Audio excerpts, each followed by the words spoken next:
So you want to shoot some car videos, but you haven't quite mastered the right settings, or you're here just looking for some fresh ideas. Well, in this video, I'm going to be shooting a 911-992 with those crispy taillights.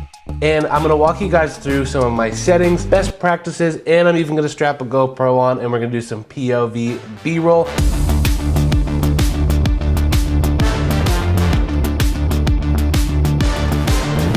And when we say cinema, we really just mean like realistic motion blur. So there are correct settings that you need to set your camera to get realistic cinematic car video. I'm going to be using the Canon R6, which shoots 4K 24 frames per second and 4K 60 frames per second. If you can use a CPL filter or an ND filter in your footage, it's going to get you that cinematic look.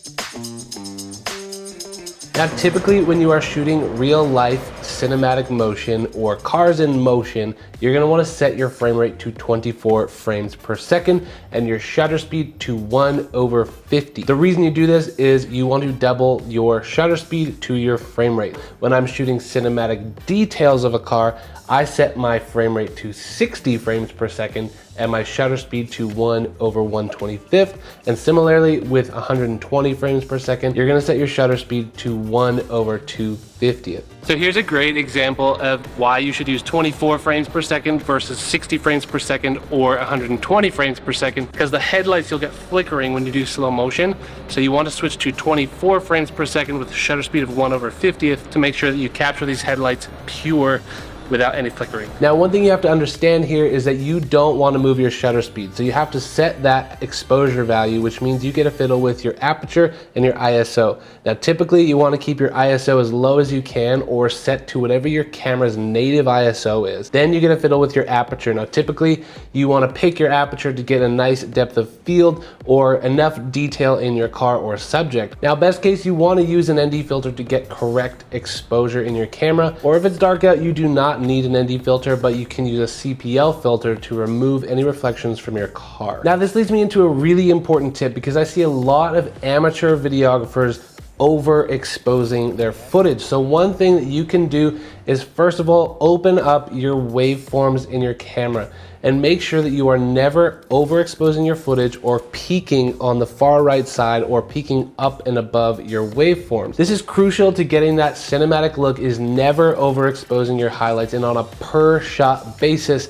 getting correct exposure for every shot. Now, one thing you'll see I do here is I set my shutter speed, I set my aperture, and then if you're moving around the car into different environments, you can set your ISO to auto. So as you move around the car, the sky will be properly exposed, but as you move closer to the details, your camera will auto adjust exposure to bring out the details in, say, the darker areas. Another exposure tip is turn on your log profile in your camera, whether it's S-Log, Canon C-Log, or what we're using now is the V-Log with the Lumix S5. You can see here that I'm trying to retain all the highlights here and then trusting the dynamic range to add contrast below that point. It's really important to note that you cannot bring back any details once you've crushed your highlights, but you can bring back details in the shadows. Even if you shoot without a flat log profile, you can bring back the details in the midtones and the shadows. But once those details are gone in the highs, they're gone, and that is a big no-no for cinematic footage.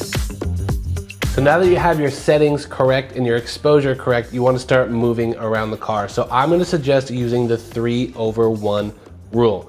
So first, you're going to start by shooting the car wide.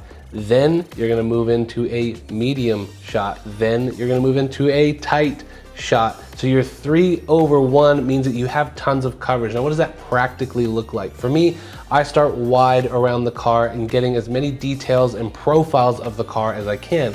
Then I'll move into a medium shot, maybe like this rear tail light. Then once I've got a lot of medium details, I'll move in and get close shots of the wheels or the emblems or the headlights.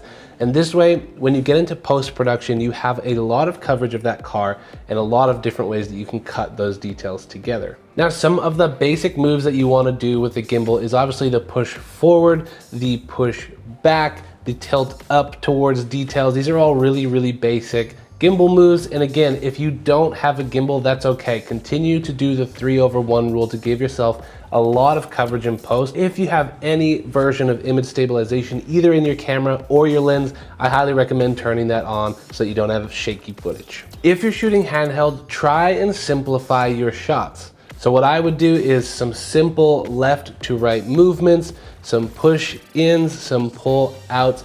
But in post-production, you can do a lot to that footage to add motion and excitement to that footage through zoom ins, zoom outs, transitions, etc.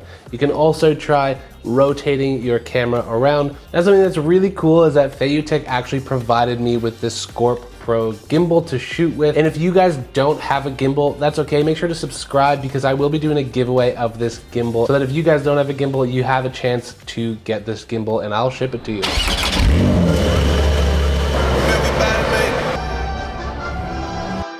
Man, it's time to make history. Yeah. This is where it gets fun. These lights. Man, it's time to make history. All of your talking, making no sense to me. One last shot I highly recommend trying to get those cinematic car reels is a oneer. Meaning you're gonna plan a shot where you go to different details of the car all within one smooth motion. And you can watch me attempt to do that here. So I switched the gimbal over to FPV mode, and then I changed my autofocus settings to middle zone, so that anything that is in the middle of the frame is catching focus. My aperture was around f2.8, and then I set my ISO to auto like I showed you guys earlier.